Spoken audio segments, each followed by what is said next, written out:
So good morning. We start again. So welcome to this morning session on SS3A. We will also have a session this afternoon starting at 3 o'clock. And this is about the latest, some of the latest result on the EHT. And yeah, I'm glad to see you. I think this is going to be a very exciting session. So we start with the talk about Rohan Dale, about new EHT result on the M87, shadow observations, imaging and analysis from multiple years. So 15 minutes, I will give you a warning after 10. Right. Thanks. So hi everyone, I am a PhD student at IA in Granada, and I'm giving this talk on behalf of the EHT collaboration. So it says new results. It's not so new anymore. It's already been a few months, but it's good to talk about it. They were quite exciting results. So let's go through it. So we have seen this image several times in many years now already. This is the 2017 image, the first ever black hole image released. And from this we saw very interesting things. It was a ring, a asymmetric ring with a southerly oriented emission with a diameter of 42 microarc second. And so from this we confirmed that it has a ring which has a strong constraint for the black hole mass. And then the important thing is that we saw that across like this 6 days, the ring size was quite stable. The ring itself was quite stable. And it was predicted that the black hole rotation is clockwise from just the orientation of the emission. And the question is, does this like demonstrate the stability over the yearly scale? And for that reason, we took observations in 2018, and this time with a more enhanced array, meaning that there was an additional telescope in Greenland, and we doubled our bandwidth. LMT had a bigger dish, so more sensitivity. And we did this for several days in 2018. And so why did we take these observations? What do we get from these observations? That's all we are going to go in this presentation. And so just to highlight, Greenland actually gave us some new baselines, very new information in the Fourier domain, and especially in the north-south direction. It only observed only in the higher frequency bands. We had 4, and it only observed in the 3 and 4 frequency bands. I'm just showing here the April 21 coverage in the Fourier domain, which was the best coverage among all the days, and followed by the April 25. These are the GLT baselines that I was talking about, which is not present in 2017.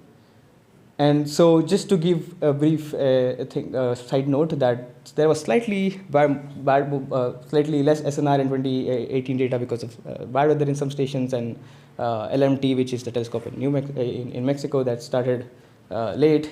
And so the other thing is that this, let me go back. Okay.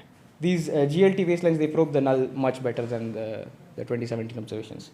So these multi-year observations will help us constrain the intrinsic variability of the accretion flow. And then we can also better enhance our physical parameters that we have measured. That's one of the big motivations to do the observations again. And so I'll start from scratch, where how do we actually go from getting data to the image. This is already known to some people, a lot of people in this room.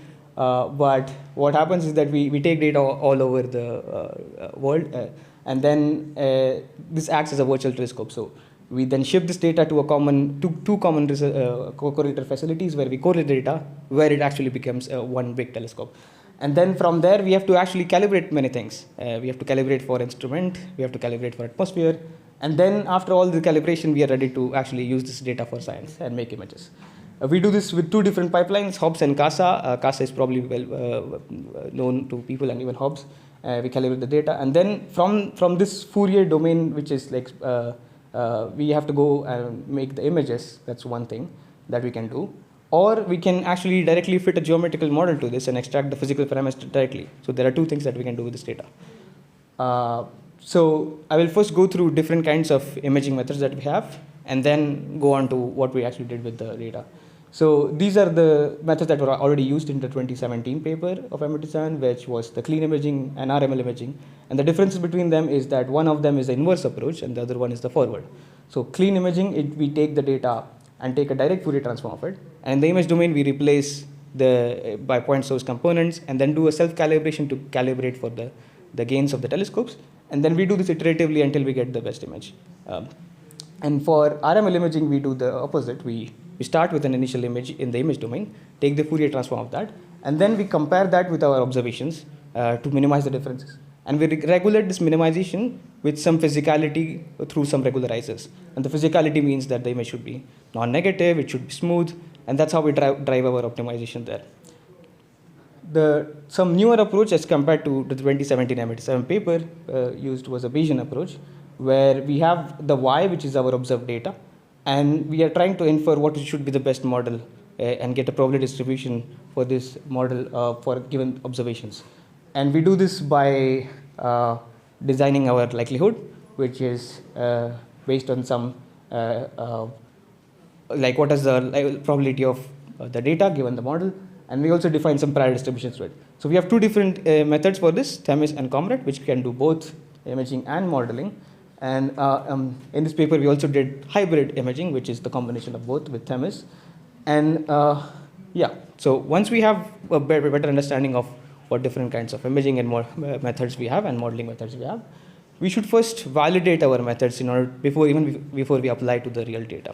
So how did we do this? We created lots of synthetic data with different kinds of geometrical models. And as you can see in the Fourier domain, the visibility is actually, that is the amplitude of the Fourier domain, which match very close with the real data. So it could be any of these. So we should be able to recover all of these separately, even before we apply to the real data. And so for that, we have firstly, these three methods that I discussed. The clean is diffmap, and the RML is EHT and Smiley. So for that, these methods have some kind of parameters that we have to survey over. And as you can see, these methods, these are one of the parameter combinations that best fits the data, and they recover the ground truth very well. I mean, it's amazing to see that.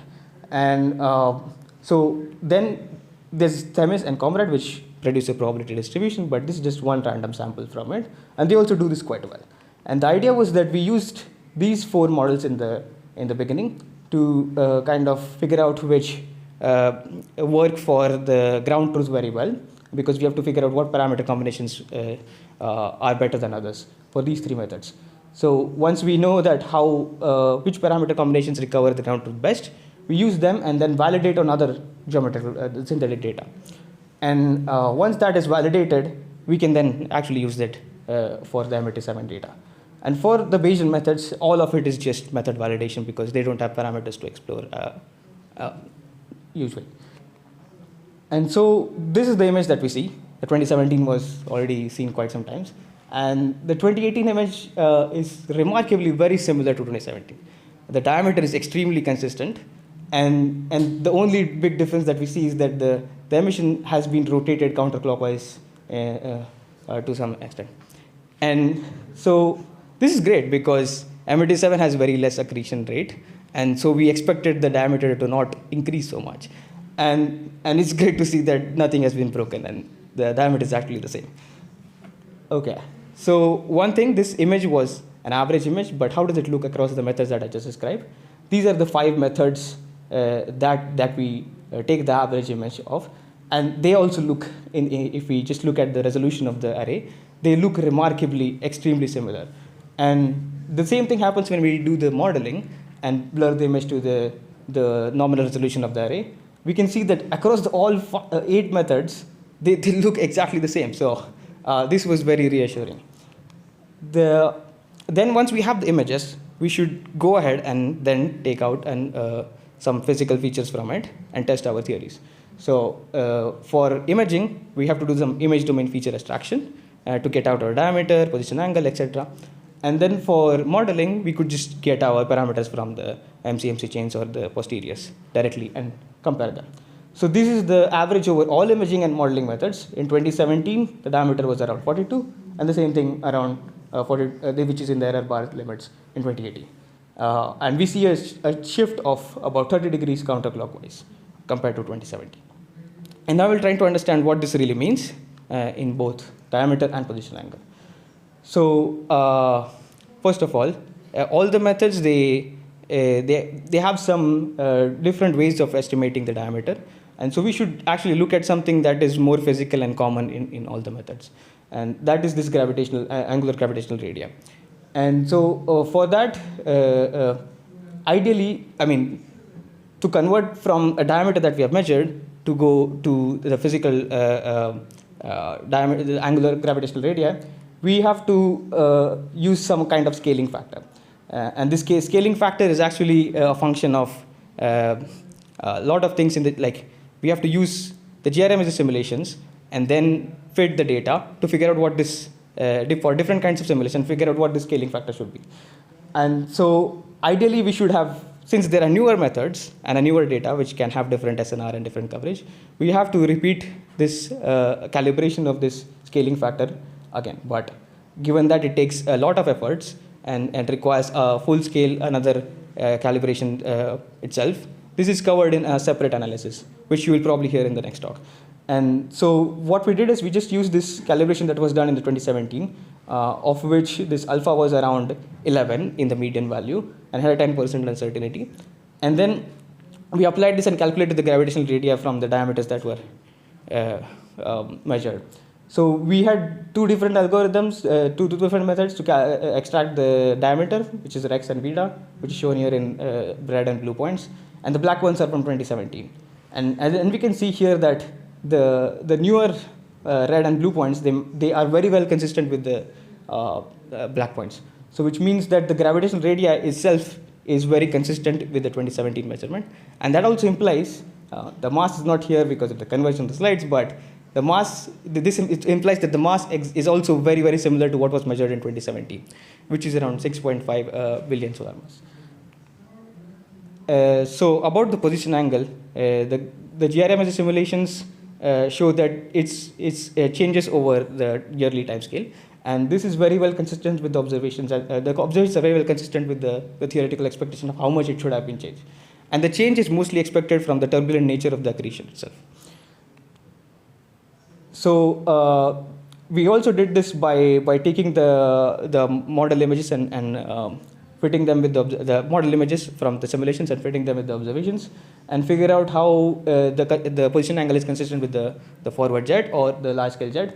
And we see that the 2018 results are more consistent with the large scale jet, which is around 288 milliarc second, the position angle of the large scale jet. And so one important thing here is that we see that the 2018 is more consistent with the large scale jet. Why is that the case? I think it's just this, the idea is that it's just a snapshot of what is more probable of the position angle. If GRMS simulations have more cadence than the observations that we take, which are just 1 year apart. If we take more and more observations, we will see the position angle will be more aligned with the 2018 one as compared to 2017. Yeah, that's it. Oh, thank you very much. Thanks for this nice talk, and very nice.